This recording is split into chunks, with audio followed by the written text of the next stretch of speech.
افسانہ امام اشلنگا میرا افسانہ ہے مجرم ہاتھ۔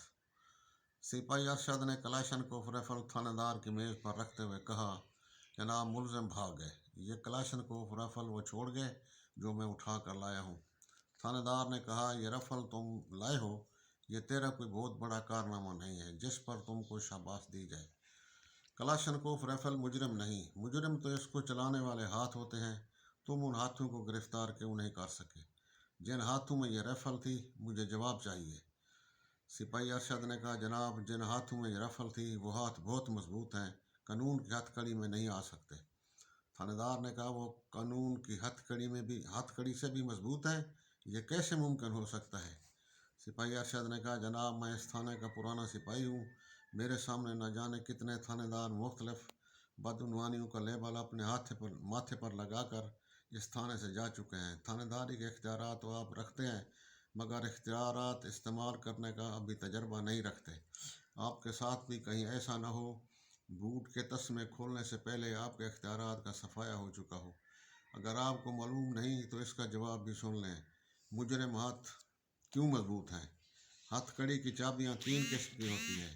پہلی چابی قانون ہے جو پولیس والوں کی جیب میں ہوتی ہے۔ دوسری چابی رشوت ہے جو ملزموں کی جیب میں ہوتی ہے۔ تیسری چابی سفارش ہے جو سیاست دانوں، جاگیرداروں اور سرمایہ داروں کی جیب میں ہوتی ہے۔ سپاہی ارشد نے کہا، تھانے دار نے کہا، سپاہی ارشد یہ بات آپ کی بالکل درست ہے، میں تھانے داری کے اختیارات استعمال کرنے کا تجربہ ابھی نہیں رکھتا، مگر اپنے علاقے میں چوری، ڈکیتی، دہشت گردی اور لوٹ مار جیسے گھنونے جرائم نہیں ہونے دوں گا۔ میں کوشش کروں گا ہتھ کڑی کو قانون کی چابی ہی کھول سکے، اور میرے اختیارات ہمیشہ مجرموں کے خلاف ضرور استعمال ہوں گے۔ مجھے ہر واردات کا ملزم چاہیے، ڈیوٹی میں سستی اور کوتاہی میں کبھی برداشت نہیں کروں گا۔ سپاہی ارشد نے یس سر کہہ کر تھانے دار کو سلوٹ کیا اور کمرے سے باہر نکل آیا۔ سپاہی ارشد جب باہر آیا تو ساتھی سپاہی نے پوچھا، نئے تھانے دار سے کس موضوع پر گفتگو ہو رہی تھی؟ سپاہی ارشد نے کہا، میں تو اس سے پہلے والے تھانے دار کہتے ہیں ایسا ہوگا ویسا ہوگا، مگر یہ سب گھسیٹے والی پرانی باتیں ہیں، ہونا ہوانا کچھ بھی نہیں۔ اور جاتے ہوئے اپنے ساتھی سے کہا، تھانے دار نے آج رات 8 بجے بڑے چوک پر ہم دونوں کی ساتھ گشت ڈیوٹی لگائی ہے، تم ٹھیک 8 بجے رائفل لے کر پہنچ جانا اور میں بھی آ جاؤں گا۔ ارشد جیسے ہی اپنے کوارٹر میں داخل ہوا، اس کی بیوی نے گھریلو بجٹ کی لسٹ ہاتھ میں تھماتے ہوئے کہا، پہلے گھر کا سودا لے آئیں پھر وردی اتارنا۔ سپاہی ارشد نے اپنے ماتھے پر ہاتھ مارتے ہوئے کہا، اف اللہ، یہ بھی کوئی زندگی ہے؟ ایک تو سرکار کی ڈیوٹی نے تنگ کر دیا، دوسرے گھر کی گھریلو خرچ کی لسٹ نے بھی۔ بیگم کبھی تو سکون سے بیٹھنے دیا کرو، تھوڑا آرام کرنے دو، پھر سودا سلف لاؤں گا۔ ارشد کی ننھی بیٹی جو ساتھ کھڑی تھی کہنے لگی، ابو بازار میں بھی میں آپ کے ساتھ جاؤں گی، آپ نے وعدہ کیا تھا اگلی تنخواہ پر ٹیں کرنے والی گڑیا خرید دوں گا۔ ارشد نے کہا، ہاں بیٹی، آج گڑیا ضرور خریدوں گا۔ دکاندار نے جب سامان کا بل ارشد کے ہاتھ میں دیا تو بل پر اتنے ہی روپے لکھے تھے جو مشکل سے اس کی جیب میں تھے۔ ننھی بیٹی ارشد کے ساتھ کھڑی تھی، اس کی فرمائش پوری کرنے کے لیے ارشد کے پاس جیب میں روپے بالکل نہیں تھے۔ مجبوراً دکاندار سے کہا، میری بچی کے لیے ایک اچھی سی گڑیا دے دو اور روپے اگلی تنخواہ پر دے دوں گا۔ دکاندار نے کہا، میری دکان پر سودا ادھار نہیں بکتا، میں اپنے مال کے روپے نقد لیتا ہوں۔ سپاہی ارشد اپنی بیٹی کا ہاتھ پکڑ کر دکان سے روانہ ہونے لگا تو بچی نے روتے ہوئے کہا، وہ دیکھو ابو، کار میں بیٹھی لڑکی کے ہاتھ میں جس طرح کی گڑیا ہے ویسی گڑیا مجھے لے کے دو۔ ارشد نے اپنی بیٹی کو اٹھا کر سینے سے لگایا، اس کے آنسو پوچھتے کہا، بیٹی، ایسی گڑیا خریدنے کے لیے کار میں بیٹھ کر آنا پڑتا ہے، کل آپ کے ماموں کے پاس جائیں گے، وہ تجھ کو گڑیا لا کے دے گا۔ تو میری بیٹی کو اٹھا کر نہ لے جاؤ، میں تمہارے پاؤں پکڑتی ہوں، خدا کا واسطہ دیتی ہوں، ہم پر رحم کرو۔ ایک ڈاکو نے اسے خاتون کو دھکا دیتے ہوئے کہا، پیچھے ہٹ جاؤ، جب 5 لاکھ روپے ادا کرو گے تو تمہاری بیٹی گھر واپس آ جائے گی۔ اگر پولیس کو اطلاع دینے کی کوشش کی تو تمہاری بیٹی کی لاش شہر کے کسی کوڑے کرکٹ کے ڈبے سے ملے گی۔ तुम्हारी बेटी की ज़िंदगी 2 दिन तक 5 लाख रुपयों के दांव पर लगी रहेगी। डाकू उस खातून की बेटी को उठाकर बाहर चले गए। उस औरत की निगाह दीवार पर अवेज़ा कैद आज़म की तस्वीर पर पड़ी।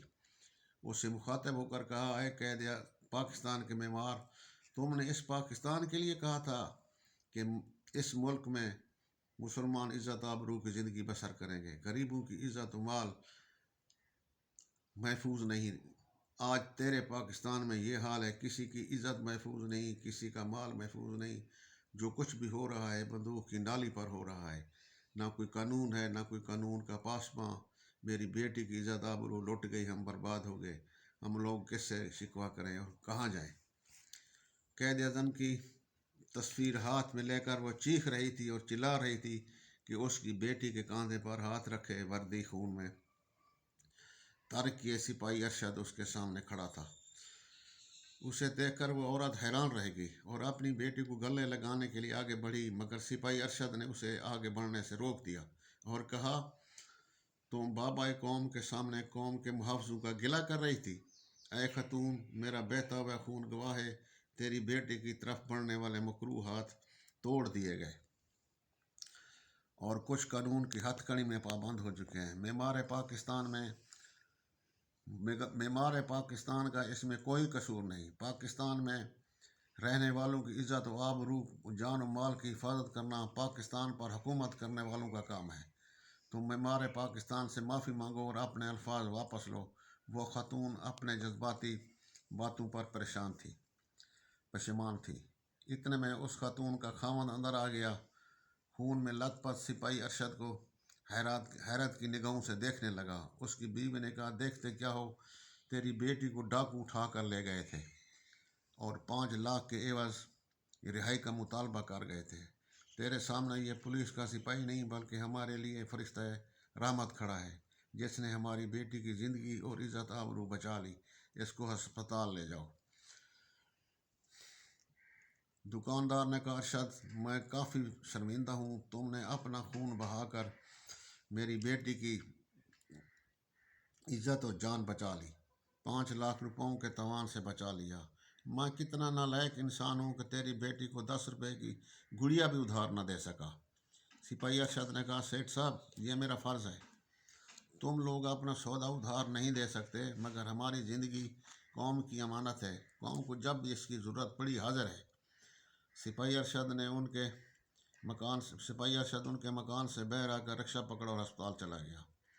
सिपाही अरशद के साथी सिपाही ने दो मुलज़मों को गिरफ्तार करके थानेदार के सामने पेश किया और कहा, एक मुलज़म मुकाबले में मारा गया। ये 2 मुलज़म कलाशनकोव राइफलों के साथ आपके सामने हैं। अरशद ज़ख्मी हालत में उस लड़की को वारसों के सपुर्द करने गया है जिस लड़की को यह मुलज़म अगवा करके ले जा रहे थे और वहाँ से अस्पताल चला जाएगा। थानेदार ने कहा, शाबाश। थानेदार ने शाबाश देते हुए कहा, पुलिस को तुम जैसे फ़र्ज शनास जवानों की ज़रूरत है। पुलिस महकमे के तमाम जवान अरशद और तुम्हारी तरह अपना फ़र्ज समझने लगे हैं तो मैं यकीन से कह सकता हूँ, तमाम लोग अपने घरों के दरवाजे खुला छोड़कर सुकून की नींद सो सकते हैं। अगर हर पुलिस वाला अपने आप को कौम का मुहाफ़िज़ समझे तो कौम की इज़्ज़त माल की तरफ बढ़ने वाले मुजरिम हाथ कभी कानून की हथकड़ी से नहीं बच सकते। सिपाही अरशद को सलूट करके सिपाही थानेदार को सलूट करके कमरे से बाहर आ गया। इतने में फ़ोन की घंटी बजी। थानेदार ने रिसीवर उठाया। दूसरी तरफ आवाज़ थी, मैं आसफ़ अली बोल रहा हूँ। थानेदार साहब, आप मुझे अलहदगी में मुलाकात का मौका दें। थानेदार ने कहा, साहब जी, मैं अलहदगी में मुलाकात का मतलब नहीं समझा। आसफ़ अली ने कहा, आप 5 स्टार होटल में आ जाएं। मुलाकात का मकसद नेक होगा, बुरा नहीं। थानेदार ने कहा, मैं किसी होटल वगैरह में मुलाकात करने का कायल नहीं हूँ। आप थाने में आ जाएं, आपकी हर जायज़ तकलीफ़ का अज़ाला किया जाएगा। आसफ़ अली ने फ़ोन बंद करते हुए कहा, अच्छा, तो मैं आ जाता हूँ। थोड़ी देर बाद वो बहुत बड़ी कार थाने के गेट पर रुकी। आसफ़ अली कार से उतरकर थानेदार के कमरे में चला गया। थानेदार ने खड़े होकर उसे बैठने के लिए कुर्सी पेश की। आसफ़ अली ने कुर्सी पर बैठते हुए कोट की जेब से चेकबुक निकाली और थानेदार के सामने मेज़ पर रख दी। थानेदार हैरान निगाहों से उसके मुंह को देखने लगा। आसफ अली ने कहा, हैरान क्यों हो, जितने लाख की ज़रूरत है इस पर लिख दो। थानेदार ने कहा, मगर किस लिए? आसफ अली ने कहा, जनाब आपके सिपाही जिन दो मुलजमों को अभी थोड़ी देर पहले डकैती और अगवा के जुर्म में पकड़ रहे हैं, आप उनको छोड़ दें। हाँ, छोड़ने की माकूल वजह भी आपके सामने है। ये जो मुलजिम पुलिस की गोली से मर चुका है, ये सारा मामला उस पर डाल दें, तुम लोग साफ बच जाओगे। थानेदार ने चेक बुक आसफ अली की तरफ फेंकते हुए कहा, मुझे किसी रकम की ज़रूरत नहीं। मुलजिम अब कानून की हथकड़ी में बंद हो चुके हैं। ये मुलजिम अपनी सज़ा भुगतने तक इस हथकड़ी में बंद रहेंगे और ऐसे हथकड़ी की चाबी पुलिस की जेब में रहेगी। मैं इस हथकड़ी पर किसी दूसरी चाबी को इस्तेमाल नहीं करने दूंगा। आसफ अली ने कहा, थानेदार तुम कितने नादान हो, बात को समझ नहीं रहे हो। मुलाजमत करते हो पेट भरने के लिए, लाखों रुपए की रकम तुम्हारा पेट भरने के लिए क्या कम है? थानेदार ने कहा, मैं हलाल रोज़ी से पेट भरता हूँ। रिश्वत की रकम मेरे लिए जहन्नम की आग है। मैं जहन्नम की आग से अपना पेट भरना नहीं चाहता। आसफ अली ने ज़ोरदार कहा लगाते हुए कहा, रिश्वत को जहन्नम की आग समझते हो? अजीब थानेदार हो। रिश्वत लेने और देने के बगैर तो पुलिस की मुलाजमत अधूरी समझी जाती है। वापस जाते हुए थानेदार से कहा, तुम ज़रूर पछताओगे। थानेदार काफ़ी देर तक सोचता रहा, क्या सिपाही अरशद की बातें ठीक साबित होंगी? मुलजिमों के हाथ कानून की हथकड़ी में नहीं रोक सकेंगे। थानेदार का दिमाग इसी सोच के गर्दाव में उलझा हुआ था कि फ़ोन की घंटी बजने लगी।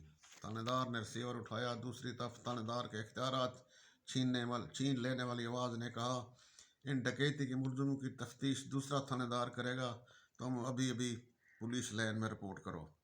स्टेट पर खून की बोतल लटकी हुई थी। एक एक कतरा खून का टपकता हुआ रबड़ की नाली के जरिए सिपाही अरशद के जिस्म में दाखिल हो रहा था। सिपाही अरशद आंखें बंद किए बेहोश अस्पताल में बिस्तर पर पड़ा हुआ था। थानेदार कुछ देर बस्तर के नज़दीक खड़ा रहा, खून के कतरों की रफ्तार और सिपाही अरशद का चेहरा देखता रहा। इतने में नर्स अंदर दाखिल हुई। थानेदार ने नर्स की तरफ देखते हुए कहा, कैसी तबीयत है अरशद की? नर्स ने कहा, अरशद की तबीयत तसल्ली बख्श है, गोली का जख्म तो गहरा है मगर जानलेवा नहीं। थानेदार और नर्स की बातें सुनकर अरशद ने आंखें खोली। देखा तो थानेदार सामने खड़ा था। थानेदार की आंखों में आंसू आ गए। अरशद की पेशानी को बोसा देते हुए कहा, अरशद तेरी बात सच साबित हुई। मैं थानेदारी के इख्तियारात इस्तेमाल करने का भी तजर्बा नहीं रखता। अफसाना ख़त्म।